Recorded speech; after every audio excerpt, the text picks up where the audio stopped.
At Ohio University, in Wilson Hall, there's a door that's permanently sealed. Behind it is room 428, a space that the university has officially declared uninhabitable and locked away from students forever. But the university has never explained why. This silence has given birth to one of America's most chilling campus legends, a story so full of paranormal claims that the only official response was to make sure no one could ever live there again. We're about to explore the lore of mysterious deaths and terrifying phenomena that turned room 428 into a place you can check into, but never truly leave. The decision for a public university to permanently close off a dorm room is rare, and it's this action that elevates the story. It isn't just a ghost tale whispered between students, it's a real sealed room. Something happened in there, or at least enough students reported that something was happening, that the administration took the drastic step of taking it off the housing list for good. To understand what could lead to such a decision, we have to look not just at the room, but at the very ground the university is built on.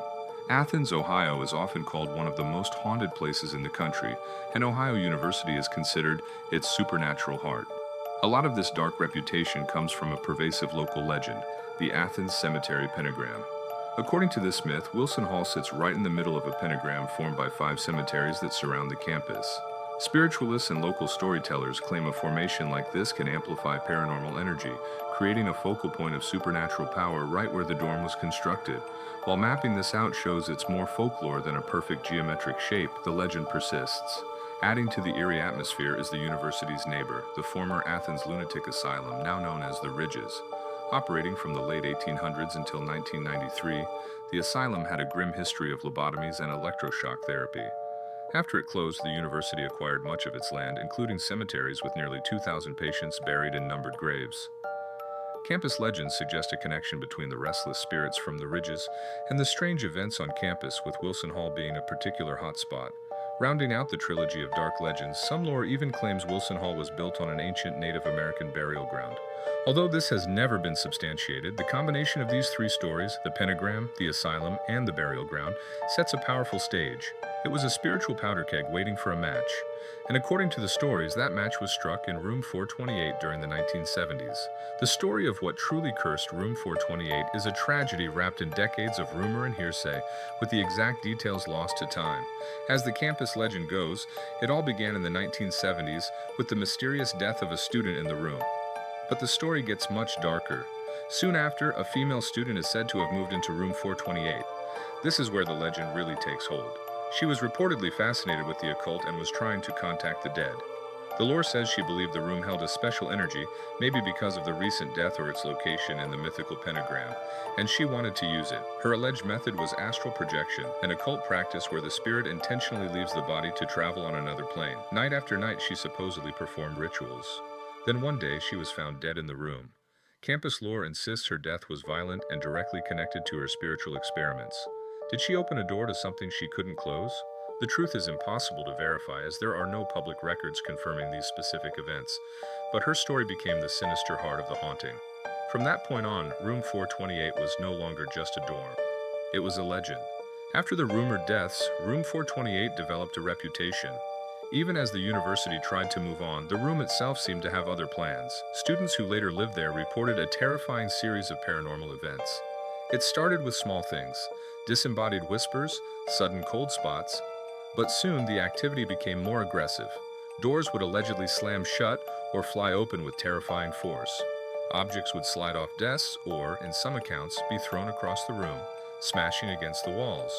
One of the most unsettling parts of the legend is the face that multiple students claimed to see in the wood grain of the door. They described a distorted, almost demonic face, its mouth open in a silent scream. The story goes that the university replaced the door multiple times, only for the same horrifying face to reappear in the new one, as if it were part of the room itself. The chaos wasn't contained to room 428. Neighbors reported hearing loud bangs and footsteps from the empty sealed room. Some residents on the 4th floor even complained about constant stomping from above, which was impossible. Wilson Hall has no 5th floor. The activity was becoming more hostile, seemingly driving out anyone who tried to stay. What would you do if you were a student living in that room? Would you try to tough it out or demand a transfer immediately? Let me know in the comments. As reports of terrifying phenomena continued to stack up, the university could no longer ignore them. The stories were too consistent and too frightening to be dismissed as simple pranks. The situation had become a serious problem. The room wasn't just seen as haunted, it was seen as unsafe. Faced with a room that defied logical explanation, university officials made a decision that would cement the legend.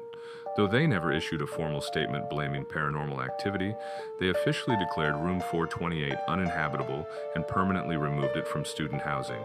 Today, the room's physical state is another piece of the puzzle. Some students say the number 428 is simply gone from the hall. Others claim the room was converted into a utility closet to ensure no one could ever stay there again. Whatever the method, the university's action speaks volumes. It remains one of the most famous cases in the country of a university sealing a room with such a dark, paranormal reputation. Even though room 428 is sealed, the story is far from over. The fourth floor of Wilson Hall remains a hotspot for spooky stories, with students in nearby rooms still reporting faint whispers and strange noises. It seems whatever energy is associated with room 428 is still making its presence felt.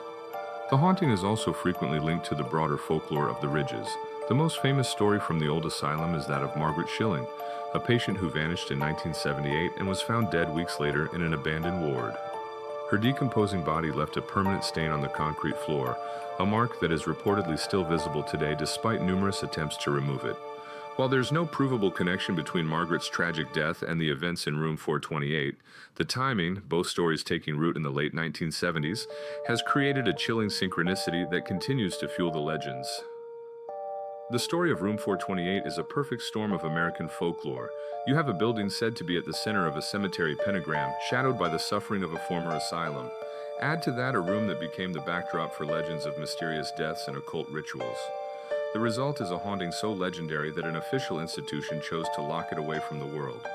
The door to room 428 is still closed, and the true nature of what, if anything, is inside remains a mystery. Is it a residual haunting, the ghost of a troubled student, or just the product of decades of stories?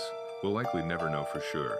But the sealed room is a silent monument to a story that refuses to die, a chilling reminder that some places are best left alone. If you enjoyed this look into a campus legend, don't forget to like and subscribe for more stories about haunted history. And if you've ever had a paranormal experience of your own, I'd love to hear about it in the comments.